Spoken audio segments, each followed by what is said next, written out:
Fala galera, bem-vindos a mais uma aula aqui de Conhecendo o IBGE. Nessa aula eu vou aproveitar que eu estou aqui na central de concursos, onde eu ministro aula presencial, tudo bem? O meu habitat natural, vamos dizer assim, para falar sobre o capítulo 5. O capítulo 5 da apostila do IBGE trata sobre o quê? Trata sobre a interlocução, a articulação, a mobilização do IBGE para a execução de grandes projetos institucionais. Veja pessoal, e começa na verdade esse capítulo informando para nós sobre a formação e o funcionamento das agências de coleta, ok? As agências de coleta, elas na verdade, a base de conceito que nós podemos ter é do Plano Estratégico 2012-2015, estipulado aí pelo IBGE. Vale lembrar que nós temos 3 níveis, tá bom? 3 níveis, o nível estratégico, o nível tático operacional de qualquer organização, mas é um nível estratégico que define o seu plano estratégico. E a definição de 2012 e 2015 trouxe uma informação muito importante, é que o IBGE, as agências, elas devem atuar com elevado grau de descentralização. Tudo bem? Esse elevado grau de descentralização, pessoal, é por qual motivo? Para que ela possa ter autonomia administrativa, autonomia de fazer suas pesquisas, suas estatísticas sociais, demográficas, econômicas, agropecuárias, não importa qual. Para quê? Para que, na verdade, essa informação seja mais rápido, mais ágil, mais eficiente, ok?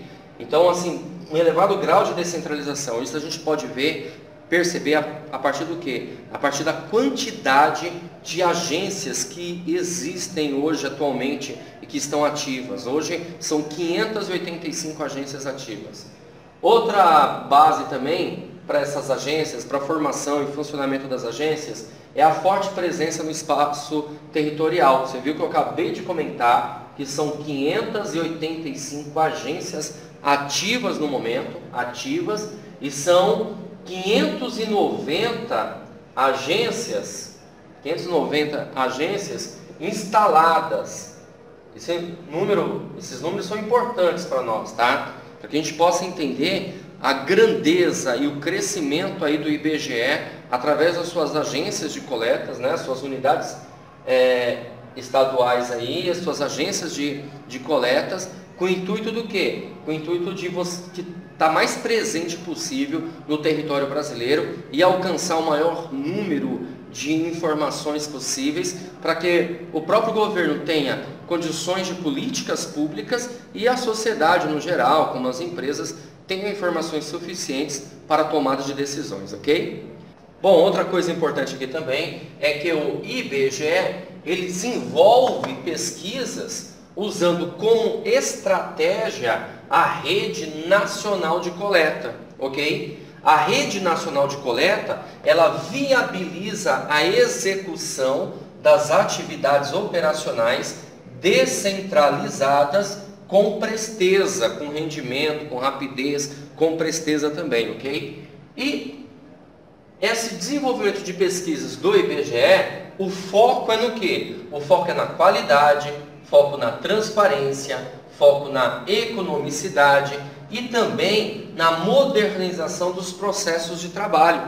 O intuito, na verdade, do IBGE, através disso, através desses focos aqui, evidentemente,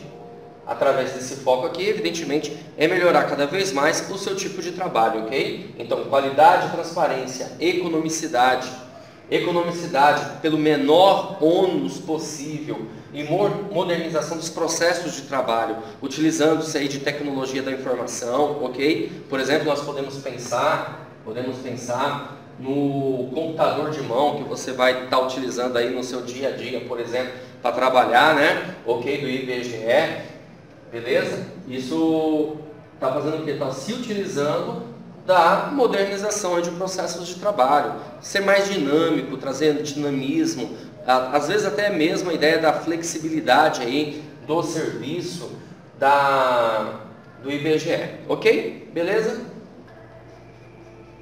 Bom pessoal, vale lembrar também que o foco voltado, que eu acabei de comentar para vocês, a respeito da qualidade, da transparência, da economicidade, da modernização dos processos de trabalho são principalmente aí para as unidades estaduais, tudo bem? As unidades estaduais, um foco muito grande para que elas possam trabalhar com esse intuito aí de qualidade, transparência, economicidade e modernização dos processos de trabalho e, evidentemente, para as agências de coleta. E por que isso? Porque elas são os canais estratégicos privilegiados de pesquisa. As pesquisas demográficas, sociais, as pesquisas voltadas à economia, tudo bem? Seja ela formal ou informal, são canais estratégicos privilegiados desses tipos de pesquisa, e é justamente com o intuito de quê? Conhecimento do território brasileiro e também, evidentemente, a disseminação de informações, ok? Bom, um pouco mais de história para nós a respeito do IBGE, porque lá no primeiro vídeo que vocês assistiram comigo, eu falo da história do IBGE, mas aqui tem um pouquinho mais de história, tá? O IBGE, a sua representação, ela foi crescendo com o tempo, tudo bem? E, na verdade, se iniciou aí com a criação das repartições locais. E as repartições locais, o intuito delas, na verdade, era coleta de informações, conseguir ter informações suficientes, tá bom? Em 1936, tendo em vista a criação de um sistema estatístico nacional. Então, 1936, olha, já há muito tempo, ainda quando era Instituto Nacional de Estatística, o INE, lembra dessa aula? Primeira aulinha lá nós falamos sobre isso. Já teve aí a criação de um sistema voltado a isso, Sistema Estatístico Nacional. E justamente por quê? Porque existiam repartições locais para coletar informações. Era preciso pegar todas essas informações de repartições locais, regionais, tudo bem? E colocar todas essas informações num lugar só. Ou seja, sistematizar, criar um sistema estatístico nacional para que você tivesse informações gerais do Brasil, tudo bem? Em 1940, teve o surgimento das AMES. AMES significa Agências Municipais de Estatísticas. Elas eram subordinadas às prefeituras, né? Então, as AMES, que eram as Agências Municipais de Estatísticas, elas estavam subordinadas às prefeituras. Em 1946, foi instituída a carreira de agente de estatística. Uma carreira importante, porque o intuito aqui era a coleta das informações, né? Que pessoas que iam trabalhar nas agências municipais de estatísticas e dessa forma suprir as necessidades governamentais da época, ok? Outra informação importante é que também na história aí do IBGE nós tivemos as inspetorias regionais. Isso aconteceu em 1944.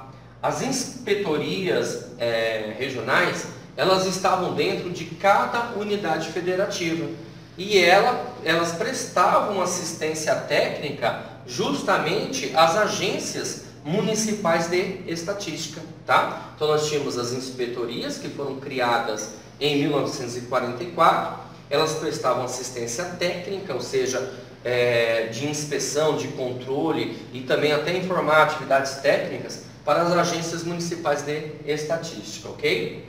Também em 1944, nós tivemos uma comissão chamada Comissões Revisoras de Estatística Municipal. Está no plural, comissões revisoras, porque a ideia era que fosse municipal. Cada município teria uma comissão aí revisora. Essa comissão revisora, ela efetuava a revisão de trabalho de coleta justamente das agências municipais de estatísticas. Esse era o trabalho voltado das comissões revisoras, tudo bem? E fazia a revisão de todo o trabalho, de toda a coleta que as agências municipais tinham feito. Em 1969, galera, foram criadas delegacias, chamadas Delegacias de Estatística do Instituto Brasileiro de Estatística. Essas delegacias, na verdade, elas tinham, na verdade, uma atribuição voltada a gerenciamento e verificação de como que estavam sendo feitas todas as estatísticas do Brasil, evidentemente. E em 1970 foi criada a Rede Nacional de Agências de Coleta. Uma data muito importante, 1970, por quê? Porque nessa época as AMES, lembra das AMES que eu acabei de comentar para você? Agências Municipais de Estatísticas? Bom, elas passaram a ser chamadas, nessa época agora, de agências de coleta, que é o que a gente tem hoje, trabalhamos hoje com essa informação, agências de coleta, tudo bem? Então, as AMES, que a gente conhecia como Agências Municipais de Estatísticas, agora chamam-se Agências de Coleta. E aí, 20 anos depois dessa data, ou seja, por volta da década de 90, nós tivemos o surgimento dos departamentos regionais. Importante também, para quê? Para gerenciar, né? Trazer as atribuições mais específicas para as agências de coleta, ok? Bom, dentro desse contexto todo, nós temos um projeto importantíssimo chamado Projeto Presença. O Projeto Presença, ele fez estudos voltados para a configuração da rede, que é justamente aí a partir da década de 90, né? O projeto ele é coordenado pela diretoria executiva, então você vê a importância da diretoria executiva e, claro, tem participação de todas as diretorias. Todas as diretorias têm representantes aí dentro desse projeto Presença, lembrando que é coordenado pela diretoria executiva, mas com representação aí de todas as diretorias também. Tem representantes de todas elas, ok?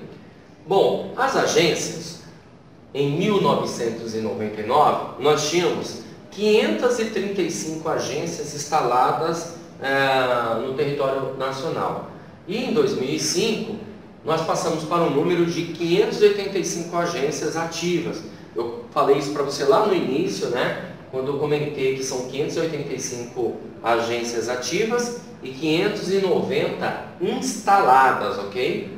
Vale lembrar que dessas 585 ativas, nós temos 500 agências que são informatizadas e interligadas. 500 agências. Então falta ainda aí 85 agências para estarem totalmente informatizadas e interligadas.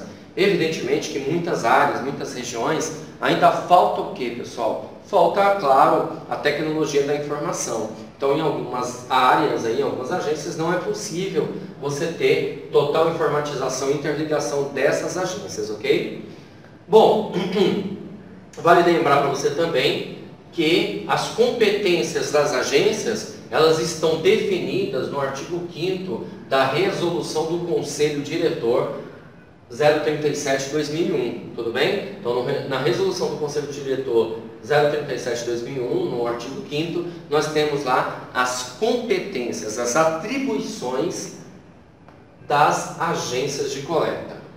Bom, falando também, claro, evidentemente que nós estamos trabalhando a respeito das informações sobre as agências, vale lembrar que não há um padrão específico dessas agências. E também o quantitativo ele não é igual. Ou seja, para uma agência eu posso ter de repente 20 funcionários, 30 funcionários, para outra eu posso ter 200 funcionários. Isso vai depender do quê? Vai depender da necessidade, vai depender da demanda, tudo bem? Para você ter uma ideia que não há um padrão específico, em 2010, no censo 2010, nós tivemos 7.000 postos para suprir a demanda daquela época, a demanda voltada às informações que precisariam ser produzidas, né, através do IBGE. Então, veja bem, é muito variável, tanto o padrão, né, não existe um padrão específico, e o quantitativo também não é igual. Então, é variável aí o número de funcionários, de empregados. Vale lembrar que os servidores do IBGE são servidores contratados ou temporários ou efetivos, tudo bem? Permanentes através de cargo efetivo, que é o caso do concurso técnico de informações aí, estatísticas. mas em muitos casos, na grande maioria, são contratados temporariamente. Nós temos as unidades executivas. As unidades executivas, evidentemente, você vai ter um chefe aqui, ó, na unidade executiva, e o chefe da unidade executiva, ele nomeia o chefe da agência de coleta. Então, prestando atenção aqui, o chefe da agência de coleta é nomeado pelo chefe da unidade executiva.